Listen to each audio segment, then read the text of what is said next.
saya tanggapi ya, sekaligus saya lanjutkan yang saya omongkan tadi. Jadi mereka selalu memaksakan supaya angka 66 atau bilangan 66 yang ada dalam Wahyu 13 itu ditunjukkan kepada Paus. Tetapi ketika kita menghitung, itu ada dua tokoh yang cocok. Ya.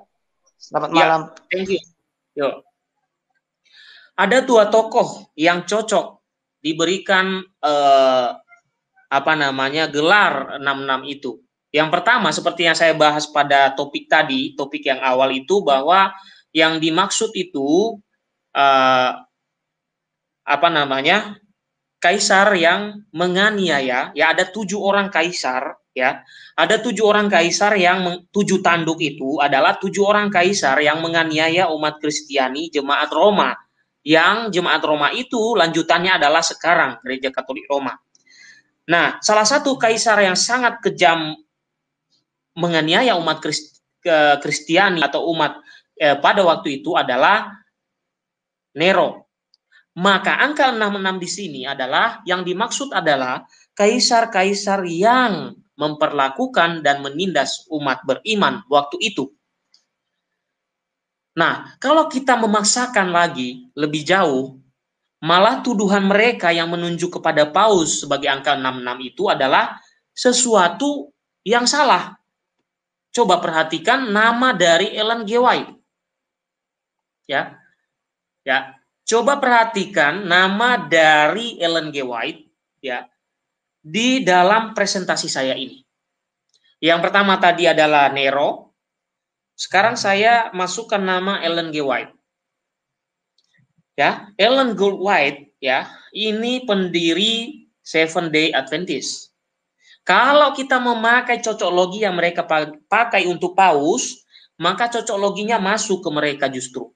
Dan justru gelar Paus yang mereka tuduh Vicarius Filii Dei itu tidak ada. Yang ada itu Vicarius Christi. Dan Vicarius Christi ketika dijumlahkan itu 214. Ternyata kalau kita jumlahkan angka itu memakai cocoklogi yang sama, maka cocoklah angka 66 ini untuk Ellen G. White. Ada yang mau membantah? Silakan orang Advent masuk ke room ini. Saya persilakan Anda. Atau Anda yang tidak setuju? Silakan saja. Ya. Ya kan? Jadi, ya, justru Ellen G. White itulah antikristus. Bilangan manusia yang disebutkan dalam Wahyu 13 itu. Dia, selain kaisar-kaisar tadi yang menyisa kekristenan jemaat di Roma, kalau dihitung Ellen G. White itu masuk dia. Mungkin inilah ketakutan dari aliran Advent itu, sehingga mereka menuduh Paus. Karena mereka tahu bahwa kalau dihitung nama Ellen G. White itu sama, 666. Ya kan? Nah, sementara mereka menuduh Katolik memakai gelar Vicarius Filii Dei. Padahal di dalam Wahyu 13 ayat 18 yang dimaksud itu bilangan manusia, bukan gelar manusia. Sekalipun kita anggap saja benar mereka tuduh Vicarius Filii Dei, ternyata tidak ada gelar Paus Vicarius Filii Dei. Yang ada Vicarius Christi. Dan jumlahnya bukan 666, bukan 666, tapi 214. Jadi sekarang kita menemukan bukan siapa yang sebenarnya antikristus itu? Mari kita renungkan. Selain kaisar-kaisar tadi yang menyiksa orang-orang Kristiani, ada 7 kaisar.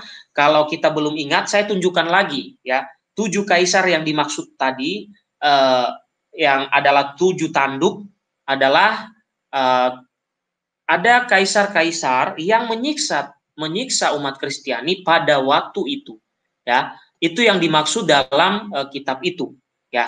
Oke. Ada supaya mengingatkan saya perlihatkan saja nama kaisarnya. Oke. Ini. Jadi 7 kepala ya. Oke. 7 kepala dan 10 tanduk itu ada pengertiannya di sini ya. Nah, 7 raja Romawi di zaman Rasul Yohanes menulis kitab Wahyu yakni pertama, Kaisar Agustus, Tiberius, Gaius, Claudius, Nero, Vespasian, dan Titus. Dan kaisar ke-8 namanya Domitian itu juga menyiksa umat Kristiani sebelum akhirnya tahun 381 kaisar siapa namanya? Kok saya lupa ya? Kaisar Theodosius, saya ingat. Kaisar Theodosius mengeluarkan suatu surat yang menyetujui supaya kekristenan yang adalah gereja Katolik itu boleh disebarkan secara luas. Sementara dari abad pertama sampai abad ketiga itu dihambat. Nah, ini 7 kaisar itu yang menyiksa umat Kristiani, dan paling kejam adalah ini, Nero. Maka di dalam presentasi tadi saya katakan Nero itu adalah kalau namanya dijumlahkan menjadi 666. Demikian juga Ellen G. White, pendiri gereja Advent yang menuduh gereja Katolik. Dan saya mengira mereka menuduh gereja Katolik itu karena mereka ketakutan. Ya, bisa dikatakan begini, seseorang untuk menutupi aibnya, ya, seseorang untuk menutupi aibnya atau menutupi kesalahannya, menutupi apa yang dia buat yang sesuatu yang tidak baik, itu dia biasanya menyalahkan orang lain. Dan di negara plus 62 itu banyak seperti itu. Ya, mungkin saja Ellen G. White itu mempunyai pengikut juga di sini, itu begitu cara berpikirnya. Jadi untuk menutupi kesalahan-kesalahan yang diperbuat oleh Ellen G. White dan juga moral dan tindakan Ellen G. White untuk ditutupi itu, maka diberikan sebanyak-banyaknya penghinaan terhadap gereja Katolik. Mungkin juga caranya seperti itu. Tetapi cara-cara seperti ini saya kira adalah cara-cara yang sungguh-sungguh tidak baik. Dan sungguh-sungguh bertentangan dengan firman Tuhan yang selalu mereka katakan itu, ya dan amin. Mereka menyebarkan hoaks. Yesus mengajarkan kabar sukacita, kabar damai. Mereka justru mengabarkan melalui nabinya Ellen G. White itu kabar buruk. Kabar buruk, kabar hoaks, kabar yang tidak mempunyai data. Tadi Corpus Christi mengatakan sesuatu yang ditulis, ya, paling tidak mempunyai daftar pustaka atau paling tidak mempunyai catatan kaki. Mengapa? Kenapa sih sebenarnya Bapak Ibu ini untuk sekilas saja? Kenapa sebenarnya buku itu harus ada catatan kaki, harus ada paling tidak juga sumber daftar pustaka? Kenapa? Karena apa yang kita tuliskan di situ itu bukan berasal 100% dari otak kita. Tapi kita mengutip orang lain lalu kita kembangkan, atau bahkan kita mengutip orang lain tidak ada yang sama sekali kita kembangkan. Tapi kita mengutip untuk mendukung pendapat kita dengan kata-kata yang agak sedikit berbeda. Itu tujuannya. Mengapa harus ada begitu? Secara akademik, kalau tulisan tidak memuat seperti itu sama dengan novel, sama dengan komik, sama dengan khayalan yang diceritakan. Dan itu tidak memerlukan daftar pustaka, karena khayalan, novel, itu biasanya bisa jadi dari imajinasi orang, seperti Harry Potter misalnya, kan ada buku Harry Potter. Itu bisa dari imajinasi orang, atau dari pengalamannya. Tetapi pengalaman yang dimaksud di sini adalah ada bumbu-bumbu tambahan-tambahan. Pak Corpus Christi, ditutup dulu mikrofonnya. Kembali suara saya. Oke, siap. Ya. Jadi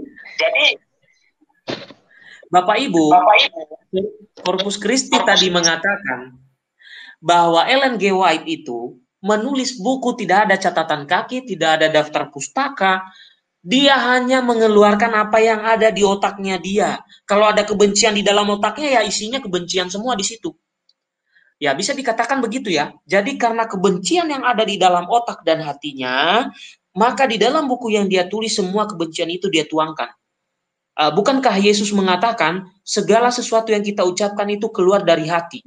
Kalau hati kita penuh dengan kebencian, kebodohan, dan juga kemunafikan, maka yang kita tuliskan adalah kebencian juga. Itu hampir sama dengan Nabi EGW ini, Ellen G. White ini. Jadi kebenciannya terhadap gereja Katolik itulah yang dia muat di dalam bukunya. Nah, inilah yang lucu sekali. Nah, itulah yang saya katakan tadi. Apa yang dia muat itu, itulah yang dia, apa yang ada di dalam otaknya, ada di dalam hatinya kebencian, itu yang dia tulis. Itulah yang dibaca oleh pengikutnya sampai saat ini. Dan disebarkan untuk menyerang gereja Katolik. Lucu kan? Ya, mereka mengaku itu seorang nabi, tapi isi pikiran dan moralnya, atau moralnya itu adalah moralnya tidak menunjukkan seorang nabi. Bahkan mungkin kalau saya perbandingkan, dia itu kalah dengan Mother Teresa dalam hal moral dan tindakan iman. Kalah jauh. Ya, apalagi kesaksian hidup Ellen G. White ini, ya, penuh dengan sesuatu yang tidak baik. Nah, jadi kalau ada yang menjadikan dia sebagai nabi, rujukan juga dalam ajaran, saya kira ini adalah sesuatu yang harus dipikirkan oleh pengikut Ellen G. White, terutama gereja Adventis.